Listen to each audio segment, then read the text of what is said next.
This is an iHeart podcast. If they express their gratitude towards the United States government and towards President Trump for the pressure he's adding against Maduro, they're going to face horrible consequences. That's why you don't really see a lot of expressions coming out of Venezuela. But, I have people there. I talk to them. They are happy. You're listening to the 47 Morning Update with Ben Ferguson. Good Tuesday morning. It is nice to have you with us after the Labor Day weekend. And to all American workers, thank you for what you do. We've got one big story this morning, and it involves Donald Trump going after cartels who've been designated as terrorist organizations in a way we haven't seen in my lifetime. The United States has significantly ramped up its military presence in the Southern Caribbean.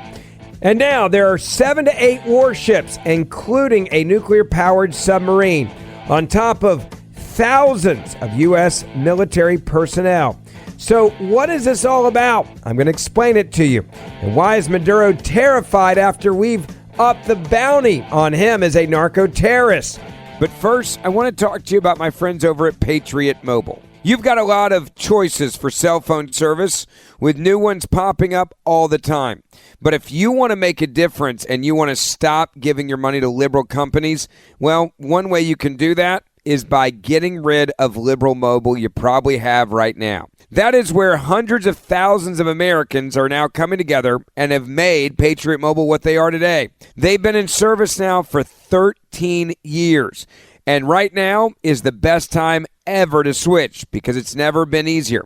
Now, before I tell you about that, I want you to know why switching is so important. Because every time you make a call, every time you send a text, and every time that you pay your bill, you're actually standing up for the values you believe in. Your First and your Second Amendment rights, the rights of unborn children, and you stand with our military, our veterans, our wounded warriors, and our fallen soldier families. Because Patriot Mobile takes about 5% of your bill every month at no extra cost to you. And they give it back to these organizations that fight for our values. Now let's talk about switching. It has never been easier. You can keep your same number, keep your same phone, or upgrade. Patriot Mobile's got a 100% U.S.-based customer service team, and literally they can now, with technology, get you activated in minutes from the comfort of your home or your office. If you're stuck in a contract or owe money on your phones, no worries. Patriot Mobile has a contract buyout program. And this is how we win, folks. By aligning our spending with our values, every dollar we spend matters. Now, let me also give you a free month of service. Go to patriotmobile.com/Ferguson. That's patriotmobile.com/Ferguson. Or you can call them 972-PATRIOT. Use the promo code Ferguson, and you're going to get 1 month free service by switching today. So again, patriotmobile.com/Ferguson. Use the promo code Ferguson. You'll get a free month of service today. patriotmobile.com/Ferguson or 972-PATRIOT. It's the 47 Morning Update, and it starts right now. Story number 1. President Donald Trump made it very clear when he was running for president and backing it up now that if you are in the drug trade, he considers you a dangerous individual that is a member of a terrorist organization, and he's not going to allow Americans to die at the hands of fentanyl and other drugs that have been pouring into this country. Now, lots of those drugs have been stopped because we have secured the border, but the president says that's not enough. And now we're seeing what is next on the president's agenda. The United States has significantly ramped up its military presence in the Southern Caribbean, we are now learning. This started in late August and now into September, as the U.S. Navy has deployed around 7 to 8 warships, including very large cruisers, amphibious assault vessels, and at least 1 nuclear-powered submarine. That's not all. More than 4,000 U.S. personnel, including about 2,200 Marines, are now operating in the area. This buildup includes surveillance aircraft and even a U.S. spy plane, we're being told. The stated objective is actually very clear: combat drug cartels. And the Trump administration has framed this deployment as part of a broader campaign against Latin American drug trafficking and criminal networks. Officials have labeled Venezuelan President Maduro as a narco-trafficker, boosting the reward for his capture now to $50 million and designating his alleged Cartel of the Suns a terrorist organization. Maduro's reaction has been fierce. He's armed and mobilized and defiant. President Maduro taking strong countermeasures, deploying troops along the coast and Colombia border. He's also called on citizens to join civilian militias and warned he would, quote, constitutionally declare republic in arms if the U.S. forces attack. Maduro and other Venezuelan officials are now accusing the U.S. of using anti-drug rhetoric as a pretext for regime change and gunboat diplomacy. Here's more about the move from Fox News. Well, the U.S. is deploying destroyers and thousands of Marines towards Venezuela as President Trump looks to crack down on cartels and the Maduro regime. They could reportedly reach the country's coast as soon as tomorrow. Here to discuss is Dissident Project speaker and an immigrant from Venezuela, Jorge Galicia, along with PragerU political commentator and Venezuelan political refugee, Franklin Camargo. So great to have you both on. I'm going to start with you, Jorge. What is the reaction of Venezuelans? I know you guys are in close contact with people who are living there right now. Over 70-80% of the country voted for the opposition party against Maduro. How are they feeling in this moment, knowing that these destroyers are coming so close to the Venezuelan coast? Well, first of all, Rachel, thank you for having me again. I think many people in Venezuela are extremely optimistic. They cannot really be loud about it because they're facing a terrible criminal regime. Yeah, I spoke to one of the opposition activists who was holed up in that embassy for over a year before she was rescued. And I asked her, and she said it's a silent euphoria. And so while they're quietly celebrating what President Trump is doing right now in Venezuela, and frankly, for the whole Western Hemisphere, Franklin, meanwhile, Venezuelans who are living abroad are putting out the most remarkable TikTok, Instagram videos I've ever seen. You're seeing the destroyers coming into the ocean and the planes coming overhead, and YMCA playing, and just the euphoria from the dissident community who's abroad is so palpable, and thankful to the administration.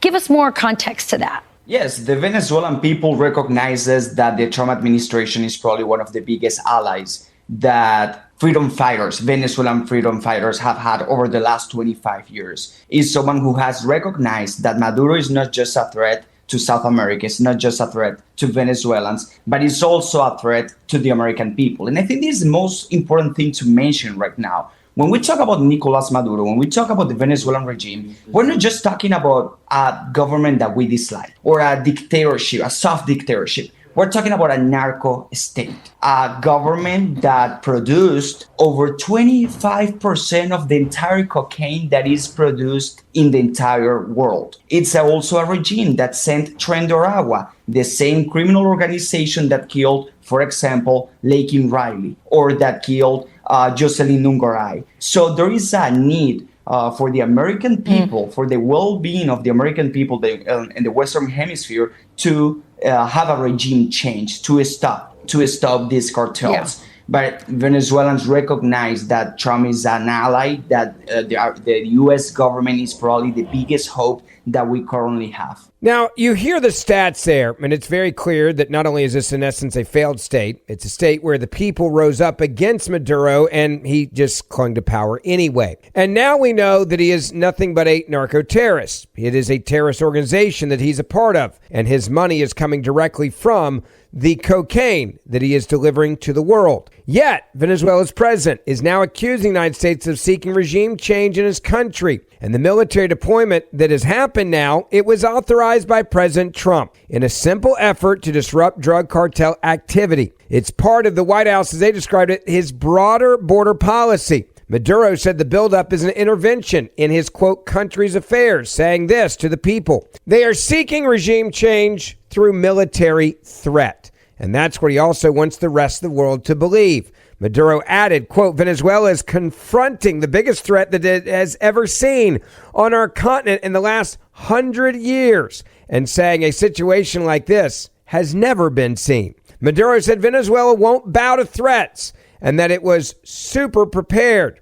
Now, the Trump administration has accused again Maduro of engaging in drug trafficking, going so far as to announce that $50 million reward for information leading to his arrest and his conviction. The $50 million, that is not a little amount of money when it comes to how much we're willing to pay as a nation. This is one of the biggest rewards we've ever had. Take a listen to this from Fox as well. People have wanted to do this for years. President Trump putting war back in the war on drugs, designating 8 drug cartels as foreign terrorist organizations. It allows us to now target what they're operating and to use other elements of American power, intelligence agencies, the Department of Defense, whatever, to target these groups if we have an opportunity to do it. We have to start treating them as armed terrorist organizations, not simply drug dealing organizations. That changes the battlefield. Cartel members become enemy combatants and allow the use of military assets. The question is how? The Navy intercepting ships carrying narcotics? Special operations targeting cartel leaders? Or drone strikes on drug labs in Mexico? Mexico probably doesn't want that, but we have to do what's right. Publicly, President Claudia Sheinbaum says Mexico will cooperate, but claims the U.S. plans no boots on the ground. It has nothing to do with Mexican territory. It has to do with their country. It does not involve our territory. Yet most cocaine goes through Mexico, and it produces most of the fentanyl that killed more than 265,000 Americans during President Biden's term. These are armed organizations that have their own militaries. I absolutely believe that we need to take action. It's what type of action are we going to take? But just because you don't hear about an operation doesn't mean it didn't happen. Now, one of the named cartels is the Venezuelan gang Tren de Aragua. Last week, the U.S. slapped a $50 million bounty on President Nicolás Maduro, accusing him of using it to help traffic narcotics into the U.S. Let's just stop there for a second and also just recognize something that was said there. Under the Biden administration, more than 250,000 Americans died from fentanyl, an overdose from fentanyl. You think about that number, and then you think about these cartels. They've engaged in historic violence and terror throughout our hemisphere and around the globe. They have destabilized the economies and internal security of countries while also flooding the United States with deadly drugs, violent criminals, and vicious gangs. That is what the chief Pentagon spokesman, Sean Parnell, said during a news conference this week. He also said this: it requires a whole of government effort, and through coordination with regional partners, the Department of Defense will undoubtedly play an important role in meeting the president's objective to eliminate the ability of these cartels to threaten the territory, safety, and the security of the United States and its people. As a matter of security and policy, we do not speculate on future operations. Now, what is very clear is the president saying, I'm not waiting around for nations to act. I'm going to act now, because it's important that we protect and defend America's homeland and make sure that while he's president, another 250,000 Americans don't lose their lives to fentanyl overdoses. And that doesn't count all of those that are killed by cartel members and the violent gangs that are in America as well. Thank you for listening to the 47 Morning Update with Ben Ferguson. Please make sure you hit subscribe wherever you're listening to this podcast right now. And for more in-depth news, also subscribe to the Ben Ferguson Podcast, and we will see you back here tomorrow. This is an iHeart podcast.